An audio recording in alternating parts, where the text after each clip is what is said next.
주의 전에 나오신 여러분 모두에게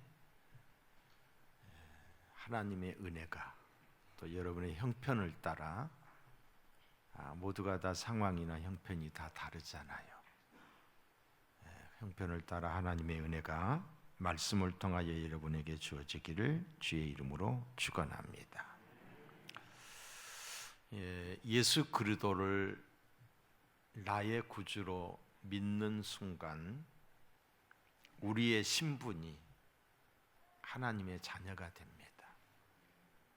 영접하는 자 곧 그 이름을 믿는 자들에게는 하나님의 자녀가 되는 권세를 주셨으니 그랬어요. 우리의 신분이 하나님의 자녀가 되고 하나님 나라 천국 백성이 됩니다.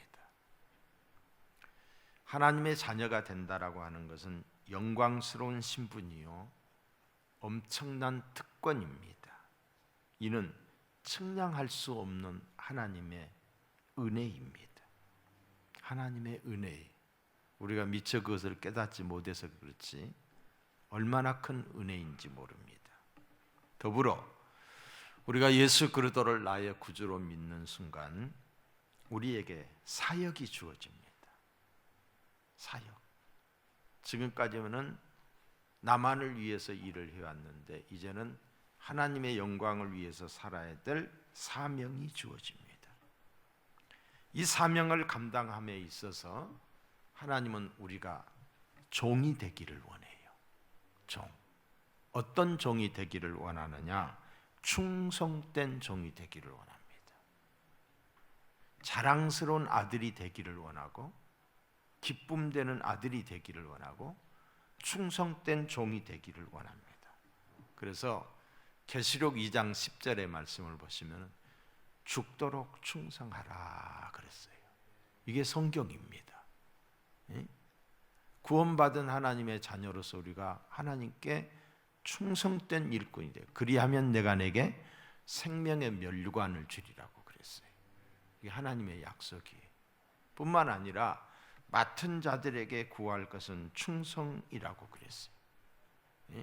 우리가 목사의 직을 맡았고 장로의 직을 맡았고 집사의 직을 맡았고 구원받은 하나님의 자녀로서 충성된 삶을 살기를 원하고 있다는 거지요. 사랑하는 성도 여러분, 2022년 이제 한 달밖에 남지 않았습니다. 하나님 보시기에 지난 2020년 나는 어떻게 살았는가?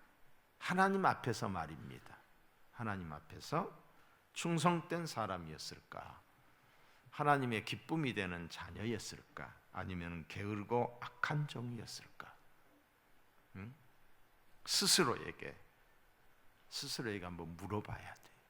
그리고 아니면은 내가 충성된 삶을 살아야 되겠다라고 하는 이런 결단과 다짐이 있기를 주님의 이름으로 축원합니다. 한 해를 보내면서 저는 송천 장로교회 담임 목사로서 우리 성도님들께 진심으로 감사를 드립니다. 우리가 한 몸이잖아요. 송천이라고 하는 주님의 한 몸인데 이 몸을 이루는 데 있어서 여러분들이 요소요소에서 이름 없이 빛 없이 최선을 다해 오셨어요. 그래서 감사를 드린다는 거예요. 우리 찬양대에게 감사를 드립니다. 또 어린아이들을 가르치고 있는 지금 이 시간에 교육부에서 그리고 중고등부에서 일부 예배 또 2부 예배를 드리고 그리고 아이들과 함께 아이들을 가르치고 있는 교사 선생님들 그리고 저 주방에서 우리가 예배 끝나고 난 다음에 식사를 대접하기 위해서 주방에서 준비하고 계시는 분들 그분들은 다 일부 예배를 드리고 가서 하는 거예요. 또 안내부에서 교구에서 지역장으로 교구장으로 또한 구역장으로 또 새가족부에서 그리고 주차부에서 재정부에서 아무도 보이지 않는 곳 문화사역부에서 이렇게 수고하시는 모든 성도님들께 진심으로 입술의 감사가 아니라 정말로 감사해요. 감사해요. 진심으로 감사합니다. 각 부 부장들과 그리고 전도의 회장단들에게도 감사를 드리고 우리 장로님들, 또 권사님, 집사님, 권찰님, 모든 성도님들께 진심으로 감사를 드려요. 특별히 새벽마다 나오셔서 365일 새벽을 거르지 아니하시고 새벽마다 나오셔서 나라와 민족과 교회와 그리고 이 부족한 종을 위해서 우리 교회의 비전을 놓고 기도하시는 모든 분들께 진심으로 감사를 드립니다. 그런 면에서 저는 개인적으로 복받은 목사다, 복받은 목사라고 만족하는 목사입니다. 왜? 여러분들과의 복된 만남이 있었기 때문에. 여러분, 저와 여러분들이 언젠가는 하나님 앞에 서야 될 거 아니에요?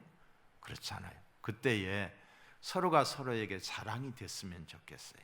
주님 앞에 섰을 때에 여러분은 목사님 저를 자랑하고 저는 여러분들을 자랑하고 서로 자랑하는 그런 복된 만남의 자리가 됐으면 좋겠습니다. 목사의 사명은 성도들로 하여금 은혜 안에 거하게 하는 거예요. 하나님의 은혜를 깨닫게 하는 거예요.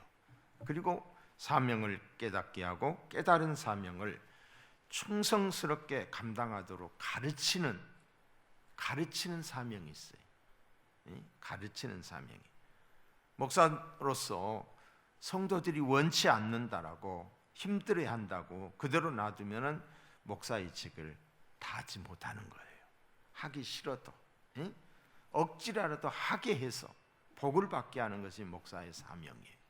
하기 싫어도 그냥 놔두면은 하기 싫어 한다고 그냥 놔둔다면은 목사로서의 자격이 없는 거예요. 그냥 듣기 좋은 말, 그냥 대충 이렇게 하는 것은 여러분 자녀를 대충 하시나요? 그러지 않잖아요. 자녀가 싫어해도 자녀가 울어도 틀린 것은 틀렸다고 하고 바르게 가르치고 그래야 그게 부모의 사명이지. 아이가 싫어한다고 아이 비유만 맞춰주다 보면은 나중에 그 아이가 커가지고 절대로 제 역할을 감당하지 못해요. 부모에게 도리어 불효하게 된다는 거지요. 연말이 되게 되면은 담임 목사로서 이 목회 계획을 세워요. 내년에 어떤 방향으로 목회를 할 것인가, 내년에 어떤 사역에 중점을 둘 것인가, 어떻게 하면 더 좋은 일꾼들을 적세적소에 세워서 교회가 튼튼하게 성장하게 할까 기도를 합니다. 그런데 늘 느끼는 것이지만은 뭐가 부족하느냐? 자원한 사람이 많지 않다는 거예요. 이게 충청도 사람의 특징이에요. 특징. 제가 여기 오셔서 목회를 하다 보니까 그냥 하기는 다 해요. 하기는 다 하는데 이런 거 써내라고 하면 안 써내요. 그런데도 저기 앉아 있거든요.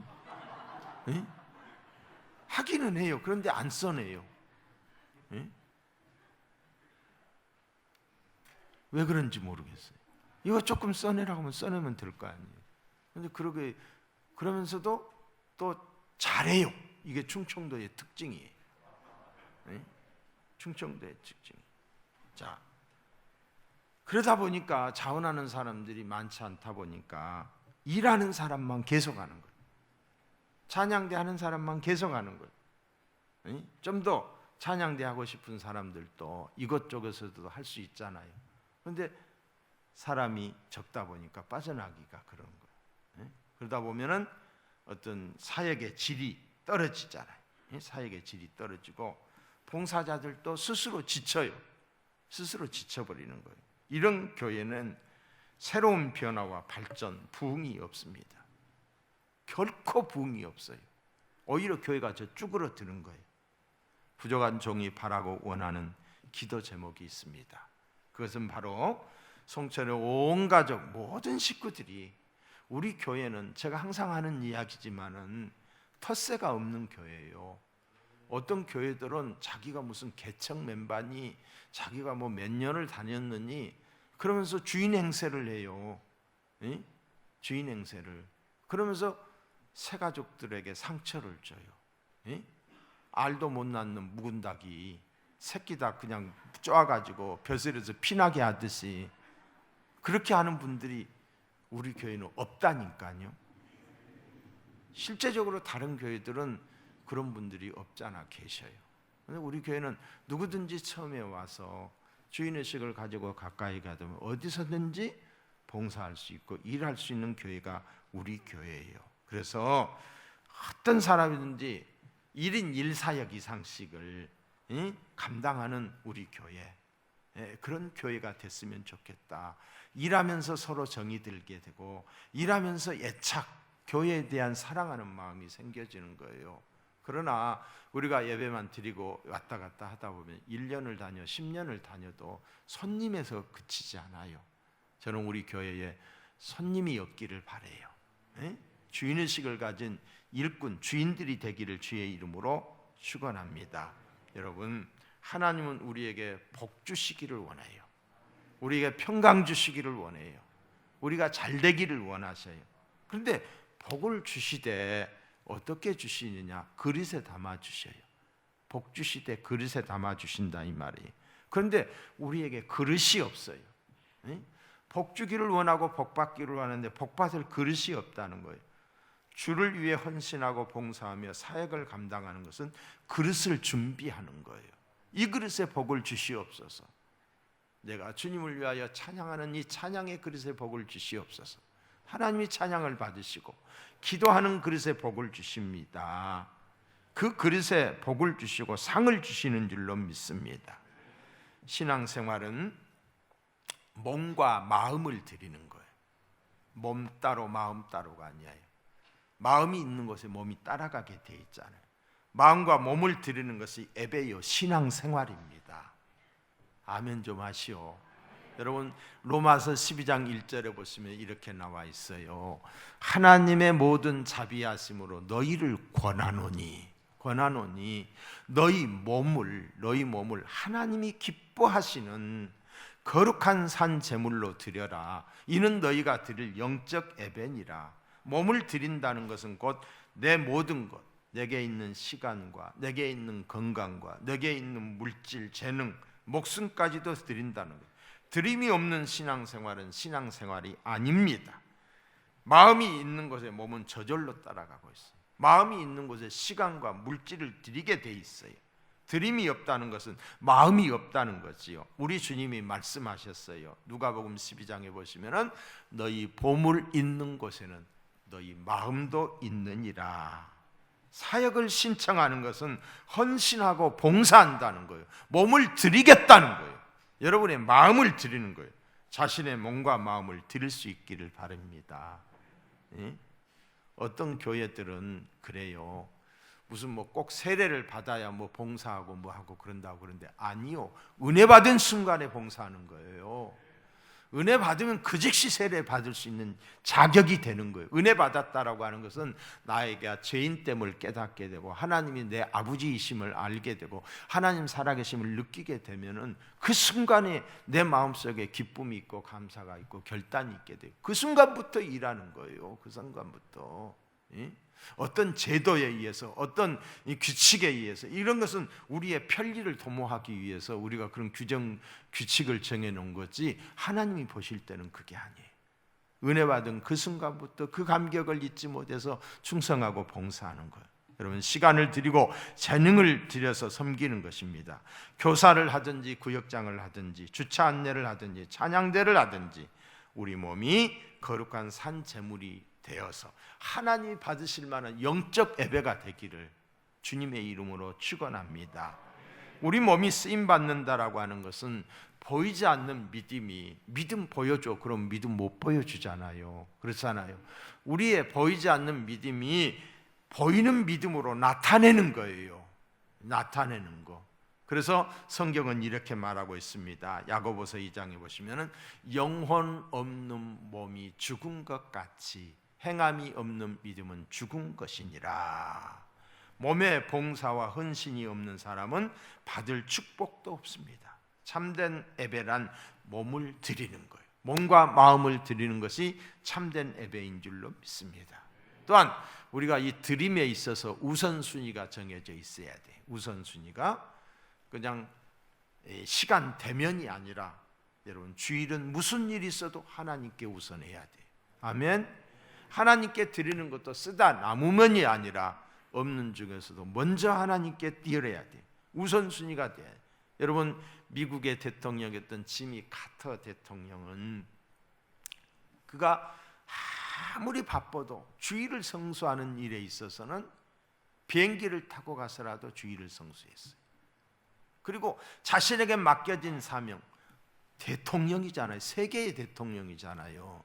그런 대통령이 자기에게 맡겨진 그 학생들, 교회 학교 학생들을 가르치는 일에 있어서 소홀함이 없었다는 거죠. 이것이 신앙생활이에요. 이것이 영적 예배입니다. 참된 신앙은 마음과 정성을 다한 몸의 헌신이 있어야 돼. 그리고 우선순위를 하나님께 둬야 돼. 시간 나면 교회 간다. 이건 신앙생활이 아니에요. 먼저 여러분, 하나님이 우리에게 시간을 주셨어요. 그런데 그 시간에 매듭을 지었어요. 우리가 엿새 동안은 일하고 일회째 되는 날은 쉬어라고 그랬어요. 이게 하나님이 만드신 우리의 생체 리듬이에요. 생체 리듬. 6일 동안은 일하고 하루는 안식하고 하나님 앞에서 충전받고 세상에 나가서 6일 동안 일하게 돼 있는 거예요. 이게 하나님이 만드신 생체 리듬. 그냥 주일도 없이 계속 일만 하게 돼요. 망가져요. 부자 될 것 같지만 그 돈 다시 다 병원에 갖다 주는 거예요. 주일은 가족과 함께 하나님께 예배 드리는 그런 날이 될 수 있기를 주의 이름으로 축복합니다. 헌신과 봉사는 교회에서만 국한되는 것이 아닙니다. 그러나 분명한 사실은 교회에서 안 하는데 밖에서 한다? 거짓말. 교회에서 하는 사람이 밖에서도 하는 거예요. 우리 교회 안에 보면은 지역에 있는 봉사단체에서 봉사하시는 분들이 많아요. 그리고 봉사하러 오셔서 우리 지금 이 5층 식당이 지역 주민들을 위한 짜장면 데이가 있어요. 짜장면 데이. 그리고 지역 주민들을 위해서 카레밥을 만들어 갖고 또 배달을 해요. 무슨 이 행사가 있을 때마다 이곳은 제가 지역 주민들을 위해서 오픈된 공간이잖아요. 그래서 다 내줘요. 해라. 뭐 우리가 저기 주방 그 대신 깨끗이 청소만 해라. 이렇게 하는 거지요. 그러니까 그분들이 와서 봉사하는 사람들을 이렇게 면밀하게 조사하면 다 교회 나가는 사람들이에요. 교회 안 나가는 사람들은 불과 몇 명 불과해요. 그런데 그런 사람들이 여기 와서 봉사하게 하는 것은 여기 와서 봉사하다 보면 우리 교회에 나오게 돼 있는 거예요. 우리 교회에 나오게 돼 있는 거예요. 여러분, 교회에서 못하면은 밖에 나가서는 더 못합니다. 교회 와서 드리는 헌신만이 예배가 아니라 삶의 현장에서 드리는 삶도 예배예요. 그러니까 우리가 교회 안에서 이렇게 모여서 예배 드리지만은 밖에 나가서 주님의 이름으로 헌신하고 봉사하는 거, 이걸 하나님이 예배로 생각한다 이 말이에요. 내가 있는 그곳이 제단이 돼야 되고 그 제단에 내가 제물이 돼야 돼요. 내가 제물이 돼야 돼. 내 시간과 내 재능과 내 물질이 들여서 하나님께 드려지는 제물이 돼야 된다는 거예요. 직장에서, 가정에서, 학교에서 희생양이 되십시다. 예수 그리스도를 느끼도록, 그들이 보도록. 그러면 그 조직이 변화돼요. 그 사회가 변화됩니다. 우리가 예수 그리스도의 사람으로 변화되면은 세상은 변화되리라고 생각합니다. 여러분, 우리 믿는 사람들을 가리켜서 우리 주님이 뭐라고 그래요? 너희는 소금이니 그랬어요. 소금이 맛을 잃으면은 사람에게 밟힐 뿐이라고 그랬어요. 지금 교회가 너무너무 많이 밟히잖아요. 마음 아프지 않아요? 마음이 아프잖아요. 교회가 밝힌다는 것은 주님이 하나님의 영광을 가린다는 거예요. 그건 누구 때문에 밝히느냐? 우리 때문에 밝히는 거예요. 우리만 아는 이기주의, 우리 나밖에 모르고, 이분 말은 그럴듯하게 하면서도 삶이 그러지 못하는 사람들 때문에 주님의 영광을 가리는 거예요. 이걸 아파해야지요. 아파해야 됩니다. 사도 바울은 이런 말을 했어요. 갈라디아서 6장 17절에 보면 이후로는 누구든지 나를 괴롭게 하지 말라. 내가 내 몸에 그리스도의 흔적을 가지고 있노라 그랬어요. 내 몸에 예수의 흔적을 가지고 있나라고 하는 이 말은 사명을 감당하기 위해서 육체적 고난을 지금까지 받아왔다는 거예요. 흔적이 내 안에 있다는 거예요. 사명 감당하기 위해서. 또한 골로새서 1장 24절에 보시면은 그리스도의 남은 고난을 그의 몸된 교회를 위하여 내 육체에 채우노라 그랬어요. 이 말은 앞으로도 사명 감당을 위해서 고난을 기꺼이 받겠다는 각오와 다짐입니다. 어떤 고난과 역경이 와도 몸된 교회를 사랑하며 봉사하겠다는 결단이에요. 이 결단이 우리 속에 있기를 바랍니다. 이 시간 주님의 몸된 교회를 위하여 어떻게 봉사할 것인가, 어떻게 일할 것인가, 또 이웃을 위해서는 우리가 어떻게 살 것인가, 다 나만을 위해서 사는 것이 아니라 내 이웃을 내 몸과 같이 사랑할 수 있는 우리 모두가 되기를 바라요. 그러기 위해서 여러분 여기에 지난 주간에 이어서 내가 2번 강조하는, 이제 다시는 이야기 안 해요. 내년에나 이야기하지. 에베소서 4장 11절로 12절의 말씀을 보시면은 그가 어떤 사람은 사도로, 어떤 사람은 선지자로, 어떤 사람은 복음 전하는 자로, 어떤 사람은 목사와 교사로 삼으셨으니 이는 성도를 온전하게 하며 봉사의 일을 하게 하며 그리스도의 몸을 세우게 하려 하심이라. 교회 안에 다양한 직분자들을 세우는 것은 성도를 온전하게 하며 봉사의 일을 하며 그리스도의 몸을 세우는 것이라고 그랬어요.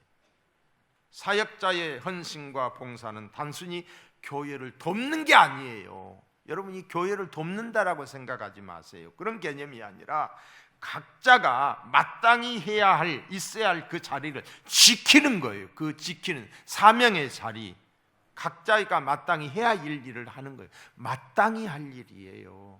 성도로서 마땅히 할 일. 여러분, 엄마가 자식을 키우는 게 누구에게 생색낼 일이에요? 마땅히 해야 될 일이에요. 그렇죠? 엄마가 아이를 키우는 것이 당연히 해야 될 거예요. 성도로서 당연히 해야 될 거예요. 당연히 해야 될 일을 안 하기 때문에 복을 못 받는 거예요.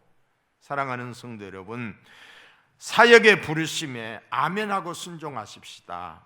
어떤 분들은 이렇게 말을 합니다. 감당할 능력이 제게 없다고, 저는 부족하다라고 말을 하는 분들이 있어요. 여러분, 물론 그게 겸손의 말일 수도 있어요. 겸손의 말일 수도. 부족한 것 저도 마찬가지. 여기 있는 제가 얼마나 부족한 사람, 여러분은 잘 모를 거예요. 나는 나를 알잖아요. 내가 부족한 것을. 내 못돼 먹은 성질도, 정말 내가 이 운동신경이 나는 제로에 제로. 아주 부족해. 뭐 부족한 것이 한두 가지가 아니죠. 그런데 나 같은 것을 하나님이 들어서 쓰셔요. 우리 장로님들 보면은 아주 철두철미하고 기행 능력도 있고, 아이가 성실하시고 성품도 저보다 더 좋아. 그래서 하나님께 제가, 하나님 우리 장로님 같은 분들이 목회했으면 저보다 100배는 잘했을 텐데, 그런 생각을 해요. 부족함에도 하나님이 저를 쓰신다 이 말이에요. 능력이 있어 주님의 일을 하는 것이 아니에요. 주님의 명령이니까. 은혜 받았을 때 하나님이 저에게 그런 마음을 주셔서 제가 하나님 순종하겠습니다 했더니 하나님이 저를 쓰시는 거예요. 여러분, 믿음의 말을 해야 될 거예요. 제가 이제 여러분들에게 물어볼 거예요. 집사님 이거 하시오. 그러면은 못 하는데요? 그러지 말라는 거예요. 핑계 대지 말라는 거예요. 저는 그냥 여러분들에게 이야기하는 것이 아니라 기도하고 이야기하는 거예요. 기도하고. 그냥 하는 게 아니라, 진짜 아니에요. 긴 시간 동안 기도하고 내가 말을 해서 저 사람이 부담받거나 상처받지 않게 해 주시옵소서. 하나님이 저 마음을 움직여 주시옵소서. 그리고 하는 거예요. 그럴 때 여러분은 어떻게 해야 되겠어요? 목사님, 부족하지만은 최선을 다하겠습니다. 저를 위해서 기도해 주십시오. 이렇게 해야지. 아멘. 하나님은 능력 있는 사람을 기뻐하는 것이 아니라 순종하는 사람을 기뻐합니다. 순종은 하나님을 기쁘시게 하는 거예요. 제가 항상 하는 이야기잖아요. 기도하지 않으면 능력이 나타나지 않아요. 순종하지 않으면 축복을 못 받아요. 아멘. 믿어야 구원받는 거예요. 믿는 사람이 우리가 축복받기 위해서는 순종해야 되는. 그래서 사무엘상에 보시면 순종이 제사보다 낫고 듣는 것이 수양의 기름보다 낫다라고. 순종하면 하나님이 은사를 더하십니다. 내가 미처 깨닫지 못했던 것을 깨닫게 하시고 알게 하십니다. 이전에 몰랐던 것을. 그리고 내 안에 있는 능력이 나타나게 되는 거예요. 순종할 수 있기를 주님의 이름으로 축복합니다. 그런다고 내가 무슨 말할까 피하시면 안 돼요. 기독교 역사에 위대한 업적을 남겼던 많은 사람들을 살펴보면 능력의 우선순위가 아니에요. 똑똑하고 잘 나가고 그런 사람들, 저 서울대학 나오고 그냥 머리 좋고 그런 사람을 하나님이 쓰시는 게 아니다 이 말이에요. 순종의 우선순위에 따라 하나님이 그들을 사용하셨어요.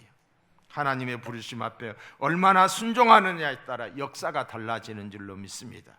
조이 도우신이라고 사람이 하나님을 경외하는 마음이라는 책을 썼어요.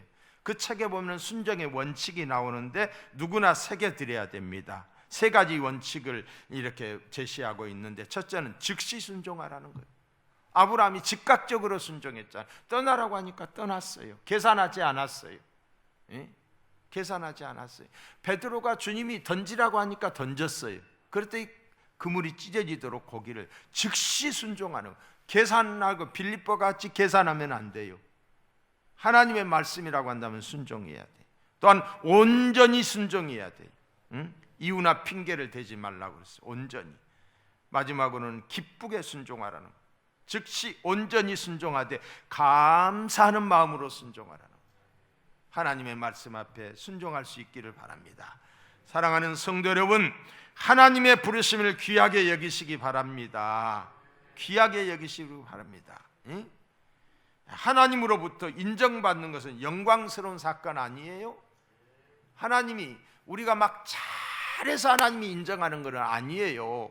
지금 100점이어서 인정하는 것이 아니라 충성되이 여겨서 앞으로 잘할 것을 인정해서 우리에게 귀한 직분을 주신 거예요. 나를 충성되이 여기시는 그 하나님의 믿음, 나를 믿어주시는 그 하나님의 믿음에 대해서 우리가 아름답게 꽃을 피워서 하나님께 영광을 돌려야 된다. 여러분, 여자들은 이쁘다고 하면 좋아하잖아요.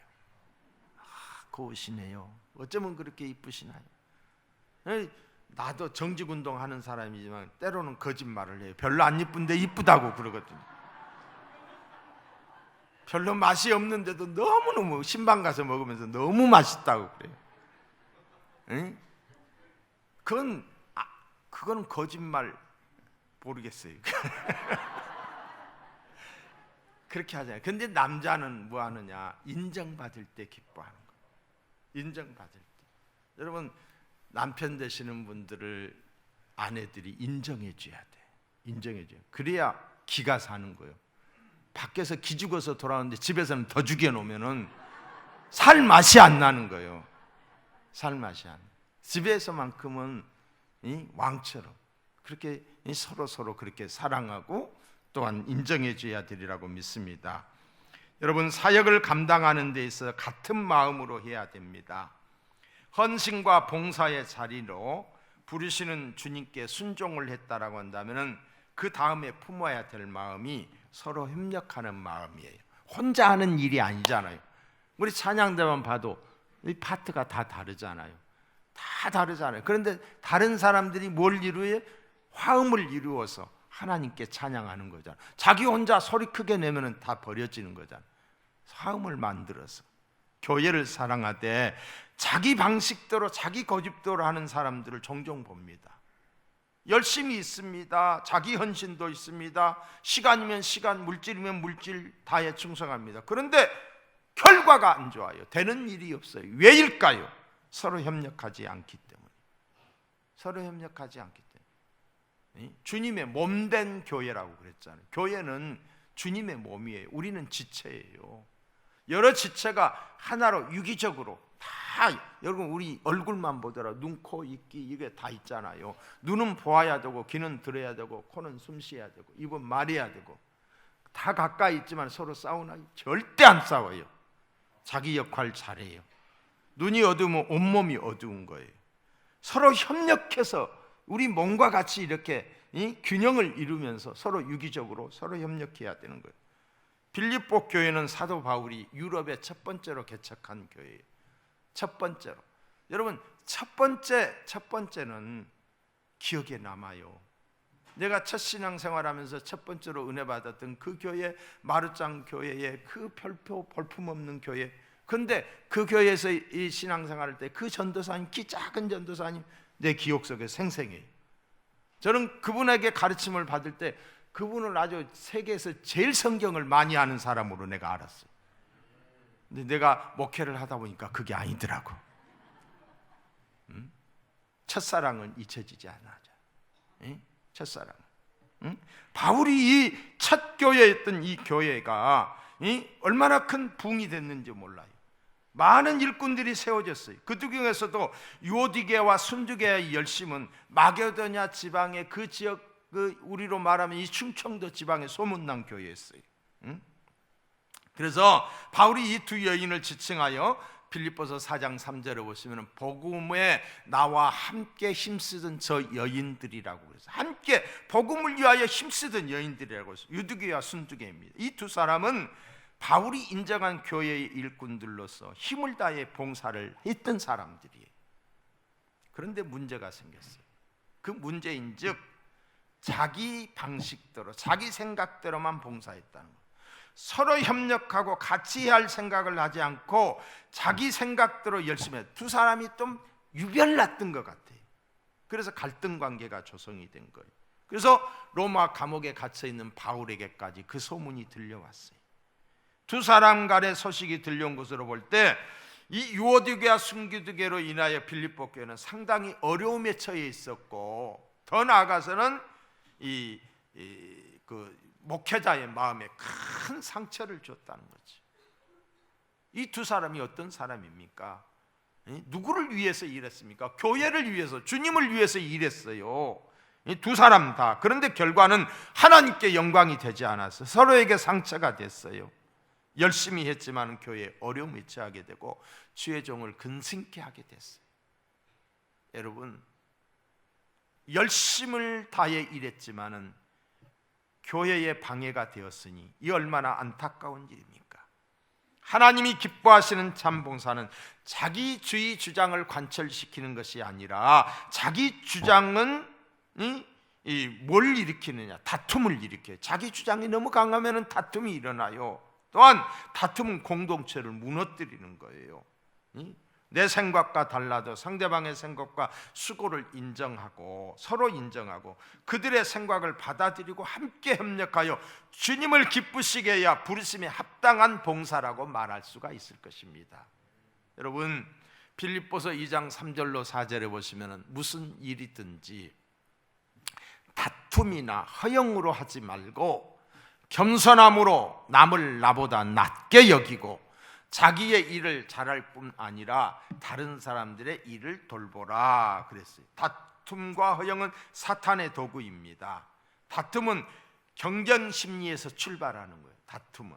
그리고 허영은 자기의 우월감에서 시작이 되는 거예요. 이러한 태도는 하나님의 일을 방해하고 공동체를 어렵게 만드는 결과를 가져옵니다. 하나님은 하나님의 일을 잘 감당하게 하기 위해서는 서로를 인정하고 같은 마음을 품어야 합니다. 하나됨이 없이는 하나님의 기쁨이 될 수 없습니다. 사람마다 은사가 다르고 성향도 다릅니다. 생각 같아서는 내 마음대로 내 뜻대로 하고 싶지만서도 그렇게 하면 결과가 뻔합니다. 일이 되지 않습니다. 늘 삐걱거리고 공동체가 힘들어집니다. 한 마음을 품는 노력이 있어야 된다는 거죠. 그래야 좋은 공동체가 된다. 여러분, 베드로전서 4장 10절에 보시면은 각각 이랬어요. 각각 은사를 받은 대로 하나님의 여러 가지 은혜를 맡은 선한 청지기 같이 서로 봉사하라고 그랬어요. 우리에게 주어진 은사가 각각입니다. 누구에게나 은사가 있습니다. 그 은사는 공동체를 세우는 데 필요해요. 어제 옥천에서 우리 집사님, 전현인 집사님 남편이 그 자동차 부속품 가게를 오픈을 했어요. 큰 창고가 엄청 크더라고요. 가게가 커요. 그래서 제가 잠깐 이렇게 들여다봤더니 그 부속품들이 막 쫙 이렇게 조그마한 상자에 다 담아져 있는 거예요. 물론 큰 것도 있고 작은 것도 있겠지요. 큰 거라고 해서 꼭 필요한 것이 아니라 작은 것도 필요한 거예요. 제가 인터넷에 찾아가서 들어가 봤더니 자동차 부속품이 한 1600개 정도 된대요. 그 1600개 되는 전 중에서 이게 작은 것이니까 이건 무시해도 된다가 아니에요. 하나라도 그게 없이고 하나라도 나사가 풀려 있게 되면 거기서 사고가 나. 우주선을 발사하는 데 있어서 나사 하나 제대로 안 조여가지고 폭발하는 경우들도 있잖아요. 작은 것까지도 소홀하다 이 말이에요. 어느 것 하나 필요하지 않는 것이 없다는 거지요. 나 같은 것이 무슨 도움이 되겠느냐? 아니요. 하나님의 교회는 부족하면 부족한 대로 다 쓰임받는 것이 하나님의 교회. 그래서 우리의 시간과 우리의 재능과 우리의 물질이 쓰임받을 수 있기를 주님의 이름으로 축원합니다. 또한 사역의 부르심 앞에 기쁨으로 감당해야 돼요. 많은 일을 하다 보면 필연적으로 찾아오는 것이 뭐예요? 피곤이잖아요. 피곤. 어제 저는 별로 피곤을 못 느끼는 사람이거든요. 하나님이 건강을 주셨어요. 건강을. 그런데 어제는 진짜 피곤하더라고요. 생전 그런 걸 잘 못 느끼는데 눈이 껄껄해가지고 우리 사장님이 저를 보더니 아이고 목사님 피곤하시겠네요. 딱 보더니 그런 거예요. 그래서 내가 피곤하구나.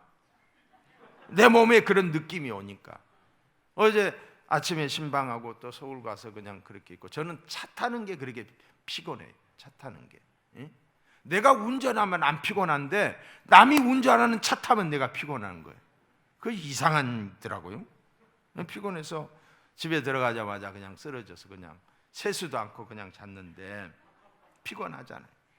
이 교회 일이라고 해서 다르지 않습니다. 교회 일도 일이기 때문에 많이 하면 피곤합니다. 그런데 힘들어도 해야 되는 거예요. 목사가 그렇잖아요. 그러다 보면 피곤이 쌓이잖아요. 피곤이 쌓이다 보면은 별일 아닌데도 예민해지고 신경이 날카로워지는 경우가 있습니다. 여러분 모두가 다 비슷한 일이라고 생각해요. 우리 교회에 특별히 이제 우리 교회가 이쪽에 주차장이 있었잖아요. 그런데 그걸 팔았어요. 왜 팔았냐? 대책 없이 판 게 아니에요. 이쪽에 공영 주차장이 생겨졌잖아요. 그런데 주일날 되면 공영 주차장이 비어 있어요. 그런데 이쪽에서 걸어오는 것과 저쪽에서 걸어오는 것이 시간차를 내가 재보니까 작게는 1분, 길게는 1분 30초예요. 1분 30초만 걸어오면 돼요. 근데 우리 집사님들 이상 되시는 분들이 이 밑에다만 대겠다라고 고집을 하게 되면은 나이 드신 어르신들이라든가 아이들을 가진 엄마들이라든가 아니면 새가족들이 이쪽으로 와서 차를 대야 되는데 차 댈 데가 없어가지고 방황하다가 그냥 교회 안 나오는 거예요. 제가 언젠가 그런 이야기 한번 했잖아요. 제가 안식 올 때 청주를 갔어요. 근데 9시 예배 드리고 11시 예배 두 교회를 내가 가서 이렇게 예배를 드려봤는데 한 교회는 청주 시장통에 있는 교회예요. 그 교회 목사님이 아주 실력 있는 분이셔요. 근데 가서 봤더니 차를 주차하기도 너무 힘들어요. 근데 주차를 빼기는 더 힘드는 거야. 교회에서 좀 관심을 가져주고 이렇게 새로운 사람이니까 차를 좀 빼주면 될 텐데 지그들은 지그들 들고 나는 나대로 차에서 기다리고 한 15분을 기다리다가 차를 빼고, 그런 교회라고 누가 다시 가겠어요? 절대로 다시 안 가는 거예요. 그러니까 새 가족들을 배려해서 좋은 곳에 차를 빼고 될 수 있게끔 이렇게 해줘야 돼요. 이를 위해서 누가 봉사하느냐? 우리 주차부 식구들이 봉사를 하는 거예요. 원칙에 따라서 차를 대고 이렇게 하는데 그냥 교회의 집사님이 또 때로는 어떤 장로님이 막 들어가려고 하면서 우아래 쳐다보면서, 그러니까 이 주차하시는 분들이 그냥 마음이 그냥 안 좋은 거예요. 왜 좀 지켜주지, 우리가 시키는 대로 좀 따라주지, 그러면서 속상해하는 거예요. 여러분 이런 일이 있으면 안 돼요. 아멘. 이런 일이 있으면 안 돼요. 그리고 또 주차 요원들이 이렇게 막 시키고 이렇게 하는 것이 명령하는 것 같고 막 이렇게 하는 것 같게 그렇게 느끼지 마시고, 교회 질서를 위해서 이렇게 하시는구나, 그렇게 좋게 받아들이면 되는데 시험 드는 사람들이 있다니까요. 이런 일에 시험 드는 분이 아무도 없기를 주님의 이름으로 축복합니다. 무슨 일을 만나도 어떤 상황에서도 의지적으로 기뻐할 수 있어야 돼요. 해석을 좋게 해야 돼요. 잘하려고 저러시나 보다. 아이고 내가 좀 미안하다. 먼저 내 탓을 돌리면서 그렇게 하면은 서로가 좋아지지 않을까 그렇게 생각합니다. 제발 제가 부탁합니다. 꼭 저쪽에다 대세요. 아멘입니까? 근데 보면은 늦게 와가지고 예배는 늦어지니까 빨리 되려고 하다 보니까 막 마음이 급해서 그러는데 5분만 빨리 와도 되잖아요. 5분만. 자, 5분은 너무 인색하고 10분만 빨리 옵시다. 지금 오는 시간에 비해서 10분만 빨리 옵시다. 자, 다 같이 10분만 빨리 옵시다. 할렐루야. 고맙습니다. 자, 헌신과 봉사는 선택이 아닙니다. 그리스도인이라면 누구나 해야 됩니다. 왜냐하면 예수님의 몸을 온전히 세우는 방법이기 때문입니다. 우리는 자기 만족을 위해 봉사해서는 아니 됩니다. 가끔 봉사를 자기 만족의 도구로 삼는 분들이 봅니다. 자기 만족을 위하여 물질을 쓰고 자기 만족을 위하여 시간을 냅니다. 이런 분들은 자기 만족이 되지 않으면 봉사하지 않아요. 응? 자기 만족의 환경을 위해 무리합니다. 결국 자기 만족을 거둘 수 있을지 모르지만 공동체는 힘들어지는 거예요. 말씀대로 봉사할 수 있기를 바랍니다. 고린도전서 6장 20절에 보시면은 너희는 너희 자신의 것이 아니라 값으로 산 것이 되었으니 그런즉 너희 몸으로 하나님께 영광을 돌리게 하라. 몸으로 하나님께 영광을 돌려야 돼요. 입으로만 아니다 이 말이에요. 입으로만 아니다. 응?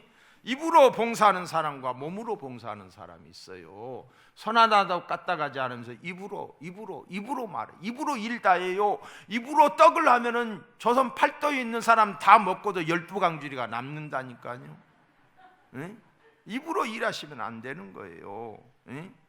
오로지 땀 흘려 몸으로 일해야 돼. 굳은 일 사용하지 마시고.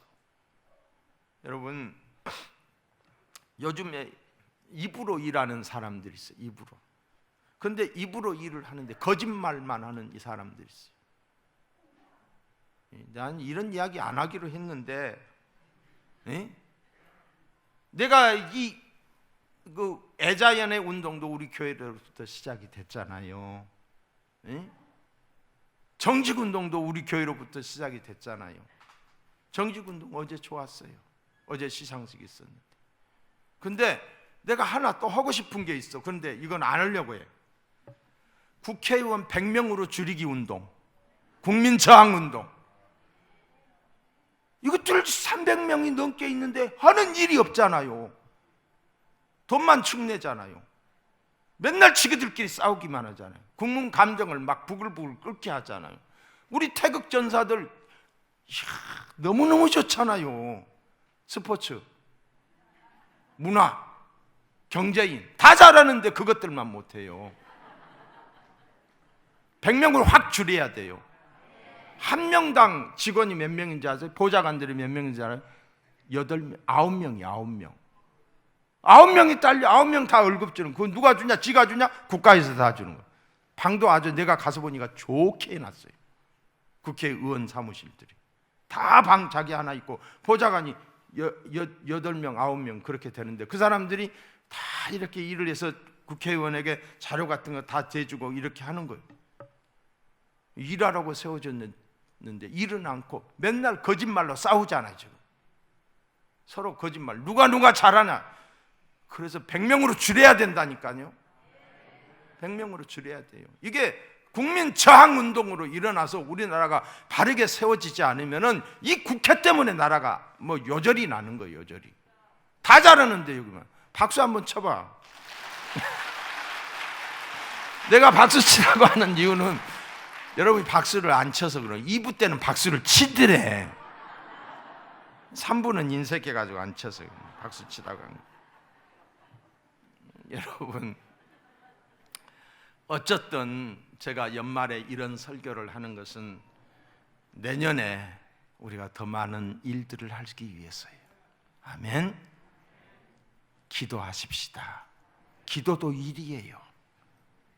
몸이 불편하시고 연세가 드신 분들은 기도하면 되잖아요. 아멘. 그리고 주님 앞에 서는 날까지 일하다 가야지. 일하다 가야지. 제가 항상 하는 이야기잖아요. 녹슬어서 주님 앞에 서지 말고 반짝반짝 달아서 빛나는 모습으로 서자. 일하는 모습으로 하나님께 설 수 있기를. 찬양대, 3부 찬양대 가득 채요. 1부 찬양대도 많이 비어 있어요. 교사, 그리고 특별히 구역장, 구역 인도자들 거절하지 마세요. 그리고 목표를 세우고 같이 기도해야만이 우리 교회, 자 여러분 지금도 이렇게 빈자리 많잖아요. 내년에 다 채웁시다. 내년에 채웁시다. 내년에 꽉 채워서 어떤 내 만족, 우리 자기 만족을 위해서가 아니라 구원받은 무리들로 꽉 채워져야 된다는 거죠. 꽉 채워져야 돼. 그래서 이제 12월 31일 송구영신 예배 때 여러분들이 소원 기도를 내잖아요. 작정을 하시잖아요. 그럴 때 꼭 누구누구를 내가 구원하고 싶습니다. 비록 지금까지는 구원에 이르게 하지 못했지만 내년에는 꼭 구원받고 하나님의 교회뿐만 아니라 정말 하나님께 영광을 돌리는 그런 제가 되기를 원합니다 라고 기도하는 저와 여러분 우리 모두가 다 될 수 있기를 주의 이름으로 축원합니다.